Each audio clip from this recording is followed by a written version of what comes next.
Entonces le pediríamos, si están de acuerdo, Gerardo, intervención sobre la democracia fallida en México. Gracias, compañero. En ese sentido vamos a hablar muy poco. Parece que los métodos asambleísticos del Yo Soy 132 nos han permeado incluso en la academia. Miren, no, ya, además aquí el anarquista Marco Gómez ya me está apurando. Miren, yo no soy tan optimista como Araceli en el análisis del panorama político actual de nuestro país, y menos optimista que Eduardo Galeano, porque pues el amor en realidad puede ser eterno, pero porque no existe el amor. Los movimientos sociales emergen y luego se desgastan, se empiezan a pelear entre todos como a Caín y Abel, y luego se matan como Eteocles y Polinices, y luego emergen las Antígonas tratando de violar la ley positiva. No soy tan optimista porque 19 millones de mexicanos votaron por Peña Nieto y no fueron todos resultado de la compra de votos. Primer dato. Segundo dato, no solo el PRI compra votos. No es cierto. Todo mundo sabemos que todos los partidos políticos con financiamiento público, una vez que les cortaron la posibilidad de comprarle a Azcárraga y a Salinas Pliego el tiempo en televisión, pues orientaron esos recursos a promover estímulos y becas, no, estímulos nada más, económicos a los votantes posibles. ¿Sí? Y nuestra cultura política nos lleva a eso, al clientelismo, a decir, oye, ve a mi conferencia y te regalo un voto, voto por voto, casilla por casilla, pero saco libremente, ¿verdad? Okay. Entonces, miren, yo creo que la democracia fallida no es culpa de los partidos. Los partidos, o esto que llamamos partidos políticos, son un resultado de un ethos y de una eticidad. Miren, yo creo que la sociología no tiene hoy en día el lugar que le corresponde en nuestro país, que debe de ser un lugar de vanguardia, para interpretar los procesos políticos profundamente. Y yo pienso que el pasado resultado electoral, el pasado proceso electoral, es susceptible de ser interpretado con base en los conceptos y las categorías de la sociología. Para empezar, la teoría sociológica del Estado, independientemente de la corriente teórica de la que se trate, la podemos interpretar filosóficamente como una teoría que nos enseña que el Estado no es solamente el aparato estatal, que el gobierno es una de las manifestaciones del Estado, pero la base del Estado está en las ideas y en la relación mando-obediencia predominante en un determinado territorio. Y evidentemente nuestro país está todavía articulado por una relación de dependencia personal con una lógica de señor-siervo que permea todo eso que Sicilia popularizó como el tejido social. Si esto no fuera así, no sería posible ni el narcotráfico en la dimensión y en la magnitud que nos está aterrando, agobiando, acosando, ni tampoco hubiera sido posible el temido retorno del PRI a la presidencia de la República.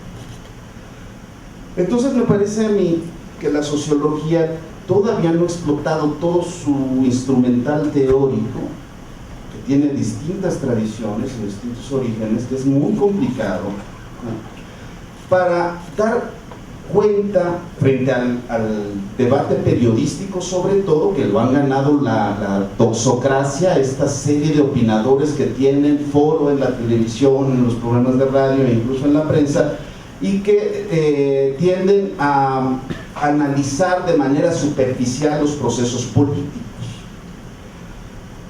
Para empezar, y como premisa, la sociología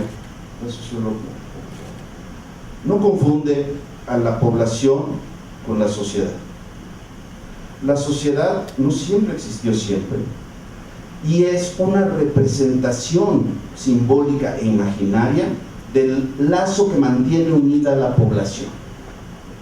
Entonces, la sociedad es la que manda, la sociedad es la que tiene el poder sobre los pobladores de un determinado territorio, y en un juego entre lo simbólico y lo imaginario, es la que verdaderamente determina lo que hace cada quien, lo que piensa cada quien y lo que siente cada quien. De tal manera que el individuo no es una premisa, sino un resultado del poder de la sociedad. Bueno, si este es el fundamento de comprensión de los fenómenos políticos, entonces efectivamente nosotros podríamos encuadrar lo que ha estado pasando en México con esto que se llama la democratización o la transición a la democracia. Yo creo que el nombre adecuado para este proceso es, tomando prestado el Fondo para la Paz, el término fallido, Estado fallido, yo lo traslado a lo que me interesa destacar en este momento: la democracia fallida mexicana. Y digo lo siguiente: a partir de 1977 comienza en México un proceso de reformas progresivas al ámbito electoral. El objetivo es claro y explícito: desplazar la legitimidad del régimen desde lo fáctico social, crecimiento económico, educación, movilidad social, salud, pensiones, vivienda e infraestructura, hacia la democracia sin adjetivos, que en realidad es una democracia electoral.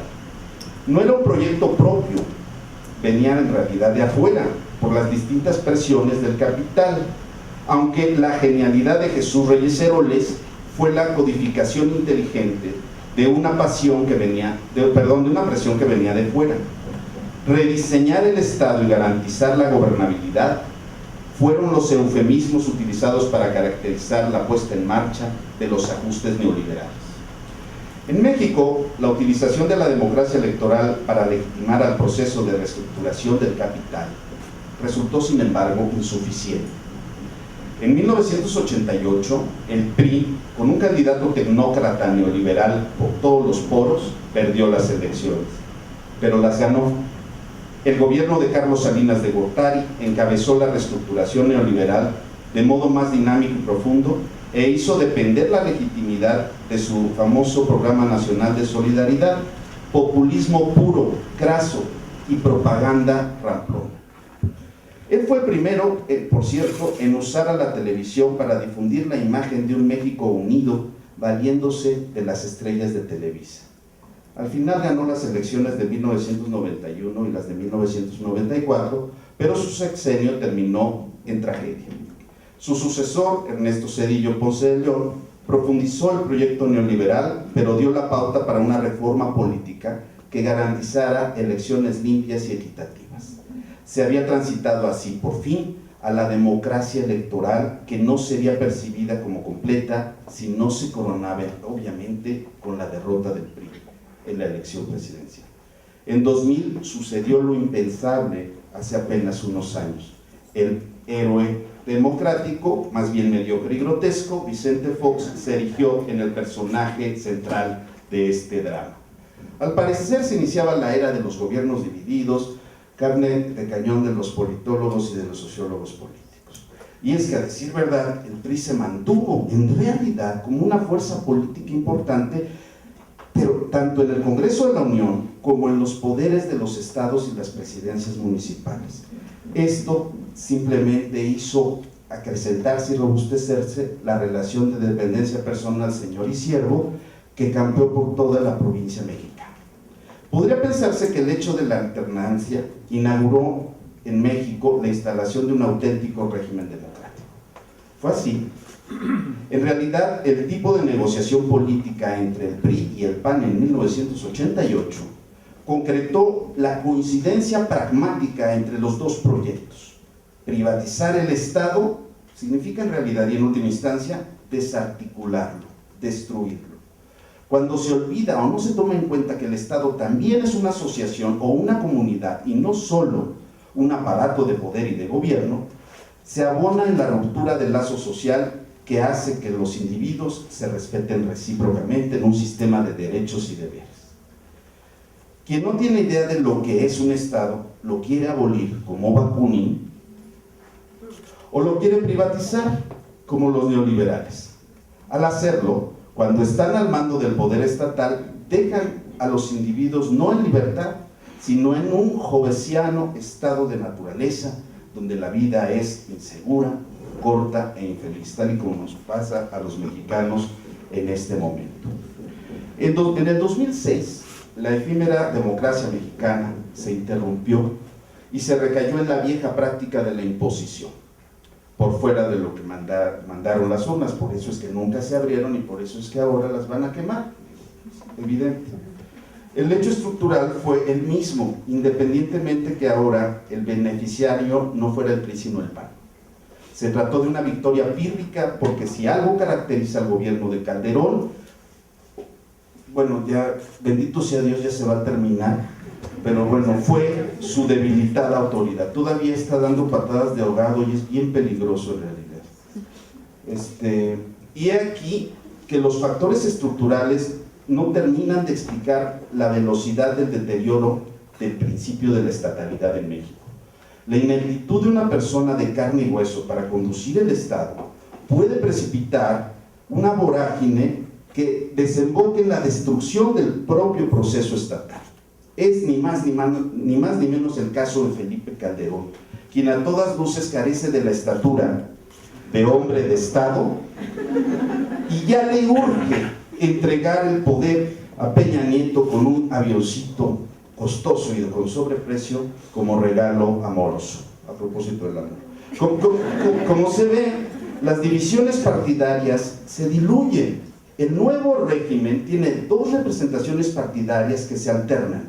Este bipartidismo fáctico tiene un blindaje institucional y doxocrático. Doxa la opinión, ¿no? Kratos, el poder de los opinadores. El problema entonces no es la partidocracia, como dicen algunos, sino el entramado institucional realmente efectivo que descansa en una socialidad determinada y de fondo. En efecto, tanto los partidos políticos como el sistema electoral están sobrepuestos en una estructura de dominación que ellos no determinan autónomamente. Lo electoral no es la plataforma en realidad para organizar la representación ciudadana, sino un modo de sanción de pactos patrimonialistas previamente hechos por los factores reales de poder. Las dirigencias de los partidos políticos, en una implacable lógica de la ley de hierro de las oligarquías, se encargan de poner en práctica acuerdos pragmáticos articulados por ese único proyecto. El priismo, como cultura política, se repartió entre los tres partidos principales y por supuesto en aquello que se llama la chorillada. Esto fue la consecuencia necesaria del modelo adoptado de financiamiento público de los partidos. Este esquema no evitó financiamientos paralelos de campañas electorales, amigos de Fox, Pemex Gate, Monex Gate, Soriana y un largo etcétera, donde se diluye la presencia del crimen organizado y de todo su sistema necesario de lavado de dinero. Todo esto hace concluir efectivamente que el proceso electoral es simplemente la punta de un iceberg que no se ha podido modernizar en el mismo sentido que dignamente representó en cierto momento el movimiento juvenil Yo Soy 132. Hasta aquí le dejo, 15 minutos, muchas gracias.